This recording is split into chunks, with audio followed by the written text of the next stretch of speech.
გამარჯობა, მე ვარ ნათია და დღეს ვისაუბრებთ ერთ მთავარ მიზეზზე, რატომ არ ვითარდები იმ სიჩქარით, როგორც გინდა.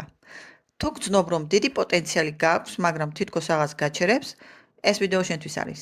მინდა გითხრა მთავარი რეკომენდაცია ბლოკების შესახებ. პირველი ბლოკი, ეს არის შენი შინაგანი წინააღმდეგობა, მინდა, მაგრამ მეშინია. ძალიან ბევრ ადამიანს გონია, რომ დაბრკოლება გარე ფაქტორებიდან არის, აბრალებენ დროს, აბრალებენ ფულს, აბრალებენ გარემოს, ეს არის მიზეზები. მაგრამ ყველაზე დიდი ბლოკი ყოველთვის ადამიანს აქვს შიგნით და ეს არის შინაგანი კონფლიქტი.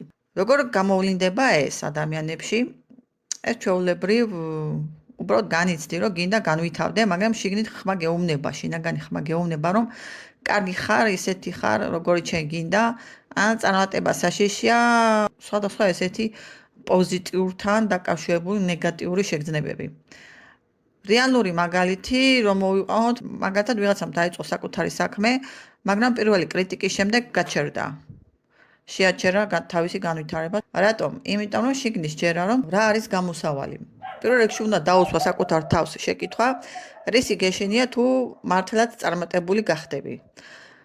შემდეგ შენი მიზნები დააწყვილე შინაგან სიმშვიდესთან და არა მხოლოდ мотивაციასთან.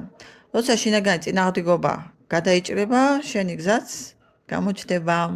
ერთი სიტყვით, სანამ შენ შიგნით გაუცნობიერებლად შიშები და ბლოკები გმართავენ, შენ გადაწყვეტილებას ვერ მიიღებ, იმიტომ რომ შენ ცნობიერი და ქვეცნობიერი სხვადასხვა მხარეს იყურება, თანხმედრა არ არის და შენ იფიქრებ, რომ ცხოვრება თვითონ არასწორი, ხალხი არის არასწორი, არა და პასუხები თვითონ შენში შიგნით არის. დაუსვი შენ თავს კითხვა, რისი მეშინია თუ ჩემს მიზანს ნამდვილად მივახწევ. და დააწერე პირველი აზრები, ეს გაჩვენებს შენს ბლოკებს რა, სადუშვებს შეცდომას. ასევე განვითარება მოითხოვს რისკებს და ბევრი იქ რჩება, სადაც ადვილია, სადაც კომფორტულია, მაგრამ არა იქ, სადაც ბედნიერება. თუ გძნობ, რომ გული დამძიმებული გაქვს, დაუმთავრებელი ურთიერთობებით, ბრაზებით, წენებით, ის ბლოკავს ახალ ენერგიას აუცილებლად. ძალიან კაი ვარიანტი არის დაწერო წერილი, რომელსაც შენ თავს დაუწერ, მაგრამ არ გაუგზავნი იმ ადამიანს. ვისთანაც უკვე გაწყვეტილია ურთიერთობა და ბოლომდე დაწერე, რაც კი კივა, ეს ენერგიისგან გაგათავისუფლებს.